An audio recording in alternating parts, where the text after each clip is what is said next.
Bienvenue dans cette vidéo. On va faire un exercice sur le trapèze avec le barycentre qui consiste à montrer un théorème ou bien une propriété connue sur le trapèze, c'est-à-dire l'intersection, le point d'intersection des côtés et le point d'intersection des diagonales d'un trapèze. Il passe par les milieux des bases. Et avant de faire l'exercice, jetons un coup d'œil sur son énoncé.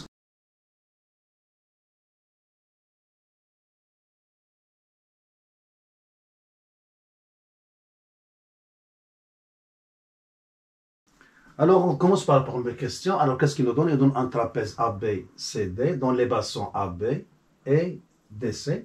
Alors, les droites passant par les côtés, ils se coupent en J et les diagonales, ils se coupent en I.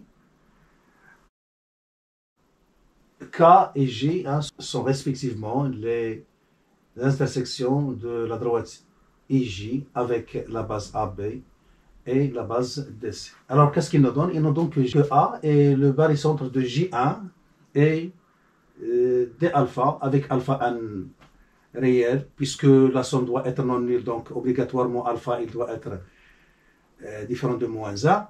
Et il nous démontre que J, il vérifie la même relation avec les points B et C, c'est-à-dire que B est égal à un barycentre de J1 et C alpha.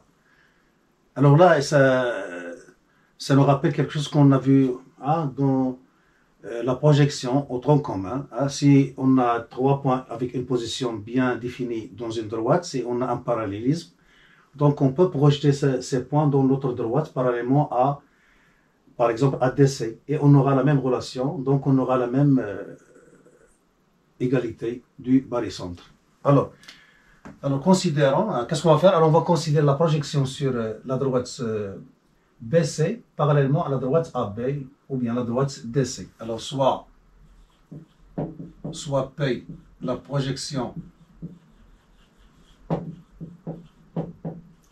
sur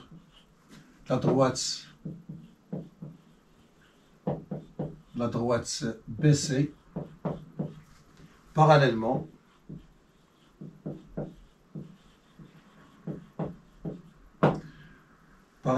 à la droite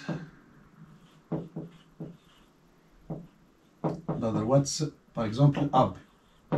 Alors qu'est-ce qu'on a? Alors on a la projection de A c'est B, la projection de D c'est C et la projection de J c'est le point lui-même. Alors on a la projection de J est égale à J. La projection de A, c'est B, et la projection de D, c'est C.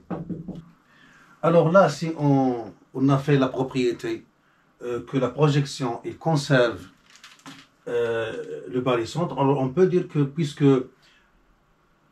A est le barycentre de J1 et D alpha, alors on peut dire que le projeté de A, qui est B, et le barycentre le projeté de J, qui est J avec la masse 1, et le projeté de D, qui est C avec la masse alpha. C'est-à-dire que B est le barycentre de G1, C de alpha. Mais si on n'a pas fait cette propriété, donc on peut le démontrer comme suit. Alors là, qu'est-ce qu'il nous reste à faire?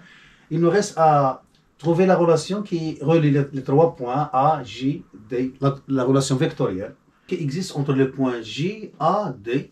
Alors on sait que A est le barycentre de J1, D alpha, c'est-à-dire par définition A, J plus alpha A, D égale le vecteur nul, c'est-à-dire avec le rouge. A, J égale à moins alpha A, D. Puisque la projection P conserve le coefficient qui est, dans ce cas, moins alpha, coefficient de collinéarité des vecteurs, alors là, on va remplacer, la projection, elle va conserver la même relation. mais avec leur projeté. Le A, il va être remplacé par B. Le J, il va être remplacé par lui-même, est égal à, donc le coefficient il va être préservé moins alpha. A, il va être remplacé par B. Et D, il va être remplacé par C. Alors, c'est-à-dire que BJ plus alpha BC égale le vecteur nul. Alors, par suite, B égale barycentre, ou bien c'est le barycentre de le système pondéré G1 et C alpha.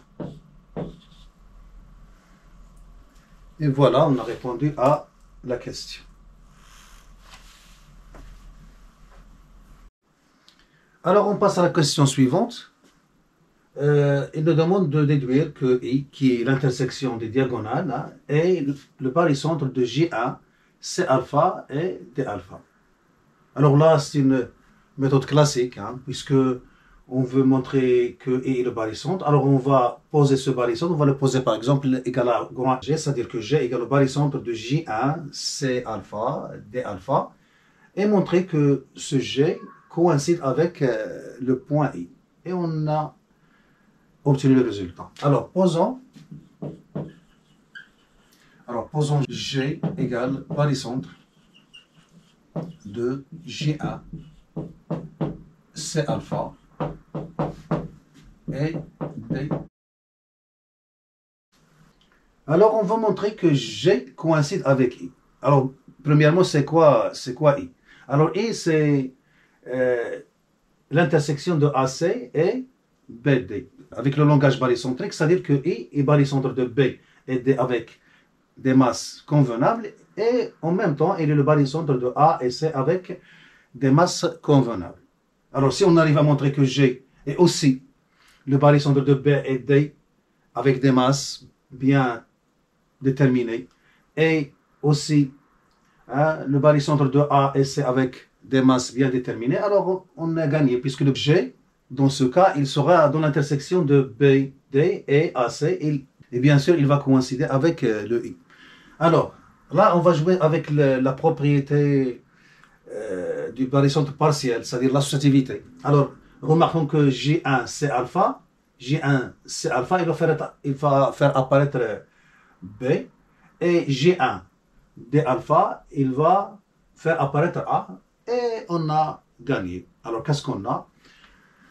Alors, on a A égale barycentre de J1 D alpha. Alors, d'après la propriété d'associativité du barycentre, on a, alors G, il sera, alors je vais remplacer G1 D alpha par A mêlé de la somme des masses qui est 1 plus alpha. C'est-à-dire que G est le barycentre de A 1 plus alpha, et je vais conserver le C alpha. Alors par suite, qu'est-ce que j'ai montré? J'ai montré que G appartient à la droite AC. De même, je vais faire la même chose avec J et C. Alors, J et C, ils vont faire apparaître le point B. Alors, on a B égale barycentre de J1 C alpha. Alors,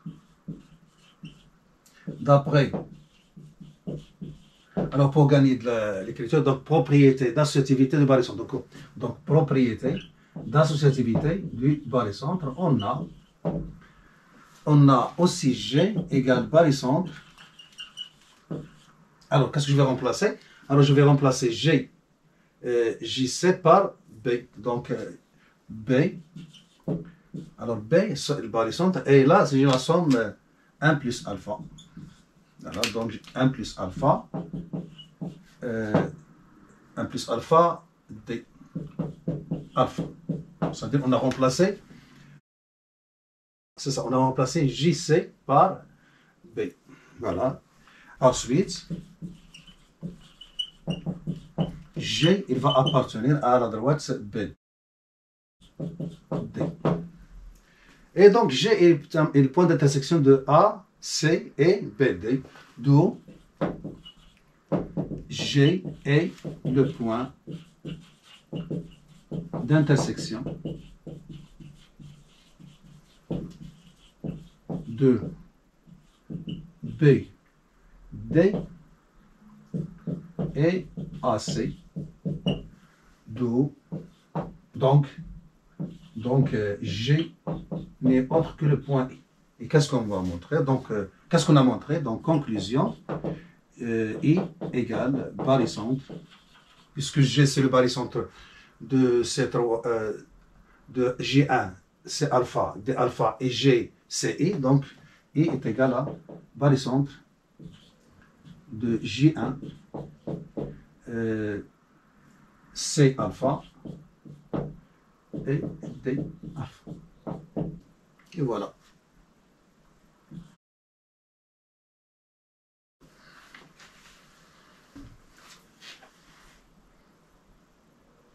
Alors maintenant, on passe à la question petit c, où il nous demande de déduire que la droite IJ passe par le point L, le milieu de DC. Alors déjà, puisque L est le milieu de DC, donc c'est les barycentres de C et D, donc c'est le barycentre de C1, D1. Alors on a L égale barycentre de C avec une quantité 1 que je vais laisser la vide, on va remplir suivant les besoins, et D, la même quantité, puisque c'est le milieu.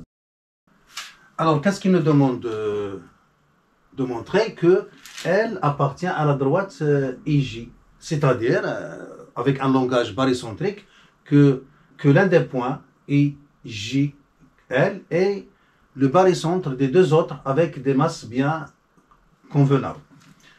Alors, puisqu'on a I est en relation avec J et CD, et puisque CD est en relation avec L, donc je peux remplacer C et D par leur barycentre. Alors là, il me vient l'idée de prendre comme masse des deux points C et D, alpha, pour avoir C alpha, D alpha, et remplacer C, D par L, et mener de la masse de alpha, c'est-à-dire la masse somme des deux masses. Voilà. Et voilà, avec la propriété du barycentre partiel, ou bien la propriété d'associativité du barycentre, on peut dire, alors puisque elle est le barycentre de C alpha, D alpha, et on a I et le barycentre de J1, C alpha, D alpha, alors on a, alors d'après la propriété d'associativité du barycentre, on a, alors I est égal à barycentre de quoi? Alors on va conserver J, J1, et on va remplacer C alpha, D alpha par L 2 alpha. 2 alpha. Et voilà, on a obtenu que I est le barycentre de J1 et L 2 alpha, donc les points I, J et L sont alignés, donc le point L, il appartient à la droite IJ. Par suite, L appartient à la droite IJ.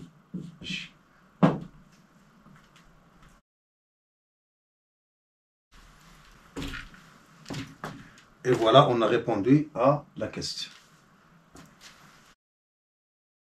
Alors, on arrive à la dernière question. Peut-il démontrer que IJ, la droite IJ, c'est-à-dire L, bien sûr, passe par K, le milieu de AB. Alors, c'est quoi K? K, c'est le milieu de AB. Donc, on a K, milieu de AB. Donc, K, c'est le barycentre de A, quelque chose, hein, une masse.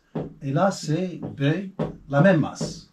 Donc, je vais remplir ce vide par une masse qui est convenable.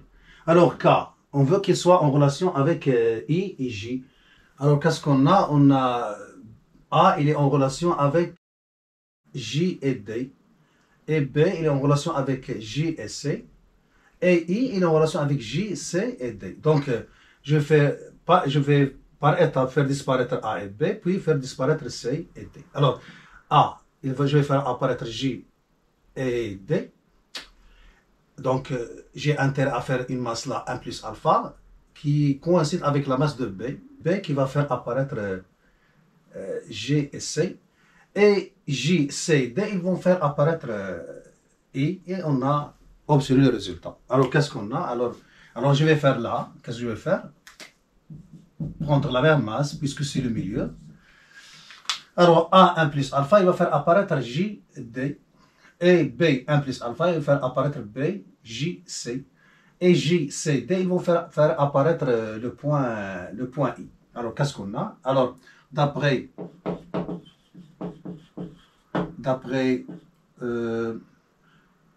P, A, B, propriété d'associativité du barycentre, on a K est égal barycentre de quoi?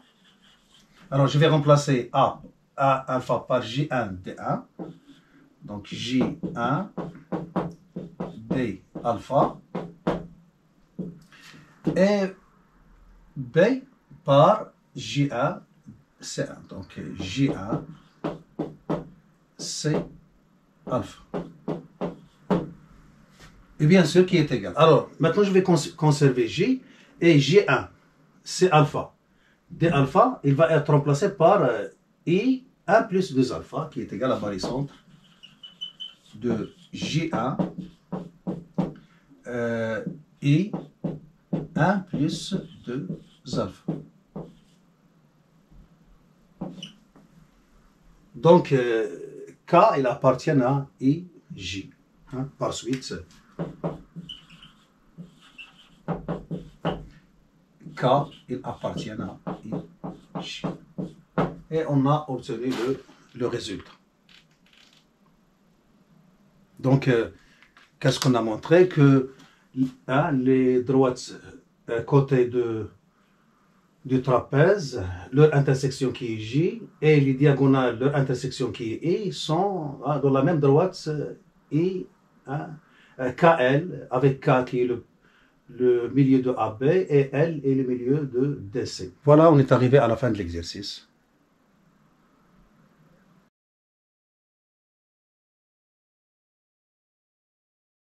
Voilà, on s'arrête là. J'espère que vous avez tiré profit. Je vous donne rendez-vous dans une autre vidéo si notre créateur le permet.